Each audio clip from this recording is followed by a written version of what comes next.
Bismillahirrahmanirrahim. Assalamualaikum warahmatullahi wabarakatuh. Sahabat, wisata memiliki banyak sekali ragamnya. Jadi, bagi yang ingin punya usaha di bidang wisata, memiliki pilihan yang sangat banyak yang dapat disesuaikan dengan situasi, kondisi, minat, kemampuan, dan berbagai hal lain yang berhubungan. Secara singkat akan dikemukakan 8 ragam wisata yang jelas sebenarnya belum mencakup semua. Pertama, wisata alam. Wisata alam mengandalkan pada berbagai kondisi alam sebagai objek wisata, baik yang memang alami, dimodifikasi, atau sengaja dibuat sesuai tujuan wisata. Wisata alam tersendiri terdiri atas berbagai jenis wisata, seperti wisata panorama, wisata petualangan, wisata buru, wisata bahari, wisata flora, wisata fauna, dan banyak lagi. Wisata alam biasanya dimanfaatkan sebagai keseimbangan setelah melakukan berbagai kegiatan rutin yang padat, melelahkan, dan kadang memberi tekanan cukup berat secara fisik dan mental. Setelah menikmati keindahan alam dan melakukan berbagai kegiatan wisata, biasanya pikiran, perasaan, dan tubuh akan kembali segar dan nyaman, sehingga bisa beraktivitas kembali dengan lebih baik. Kedua, wisata sejarah. Sebenarnya kita dan lingkungan kita adalah produk sejarah.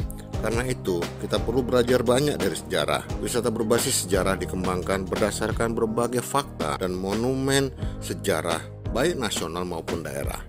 Setiap wilayah punya sejarah yang berbeda dan unik yang bila diolah dan dikembangkan dapat menjadi wisata yang sangat menarik. Sebagai contoh, wisata sejarah bisa dikembangkan berdasarkan sejarah purbakala, sejarah kerajaan setempat, atau juga sejarah kemerdekaan. Dari sejarah juga kita bisa memiliki pengetahuan dan wawasan tentang seni, budaya, dan adat istiadat saat itu. Juga tentang tingkat teknologi yang sampai saat ini pun masih sangat menakjubkan, sehingga disebut sebagai keajaiban, seperti Borobudur di Yogyakarta, piramida Giza, dan patung Sphinx di Mesir, tembok besar di Cina, dan kota tua Petra di Yordania. Selain itu, ada juga situs manusia purba di Sangiran, dan yang lebih modern ada di kota tua Jakarta dengan berbagai museum yang sangat menarik. Ketiga, wisata budaya. Wisata ini mengandalkan budaya sebagai objeknya.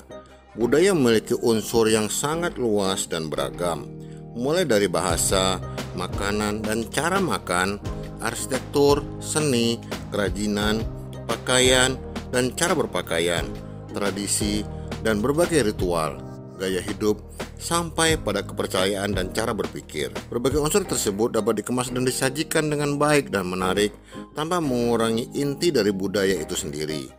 Kita memiliki banyak sekali suku dan etnis yang tentu memiliki budaya berbeda yang sangat menarik untuk dinikmati. Keempat, wisata kuliner.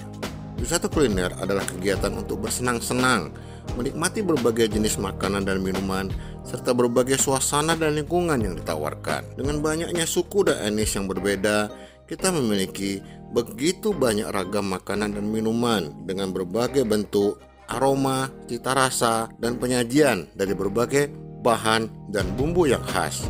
Apalagi disajikan di berbagai suasana dan lingkungan yang sengaja dirancang sedemikian rupa sehingga kuliner terasa lebih nikmat. Kadang kita bisa sekaligus menikmati berbagai atraksi yang sangat menarik.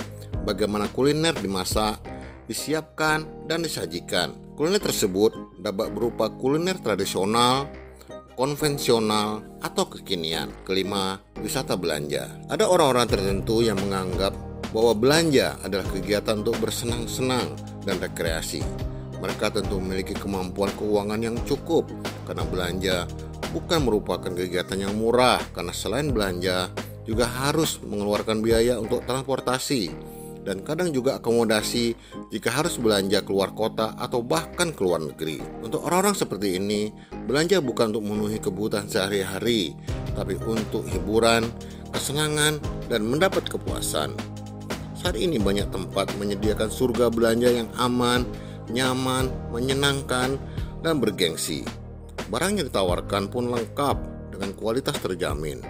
Meski demikian, belanja juga tergantung pada minat dan kesenangan masing-masing. Kolektor fashion tentu akan berburu fashion model terbaru. Kolektor barang seni juga akan berusaha mencari berbagai barang seni yang unik dan menarik meski berharga mahal. Keenam, wisata spiritual.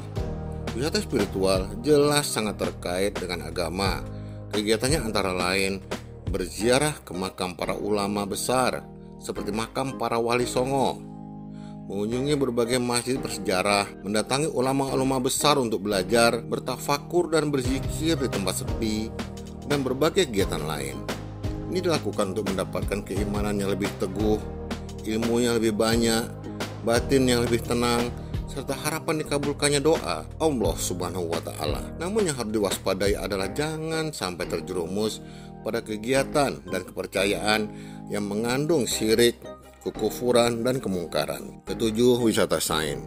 Saat ini banyak sekali tempat yang menawarkan wisata sains yang umumnya diminati para pendidik, mahasiswa, dan pelajar. Di tempat tersebut, wisatawan biasanya bisa melakukan berbagai simulasi sains dengan peralatan yang ada, dengan cara yang asik dan menyenangkan, bahkan dengan cara bermain di bawah bimbingan ahlinya. Contohnya adalah Rumah Pintar di Yogyakarta. Ada juga wisata sains dengan berbagai kegiatan percobaan dan simulasi sains langsung di alam terbuka dengan menggunakan berbagai hal yang telah tersedia secara alami.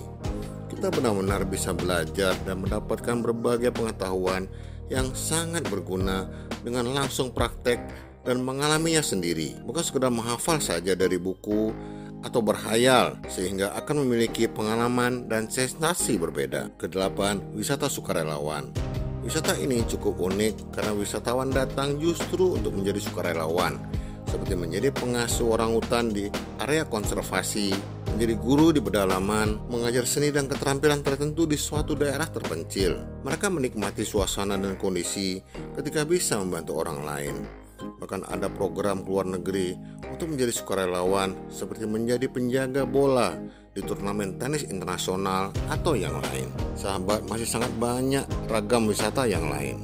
Sebagai insan yang tertarik untuk membuka usaha di bidang wisata, tersedia berbagai pilihan usaha yang sangat beragam. Pertimbangkan minat, kemampuan, dan potensi yang ada. Selamat berbisnis, jadilah pengusaha unggul. Semoga berhasil, amin. Wassalamualaikum warahmatullahi wabarakatuh.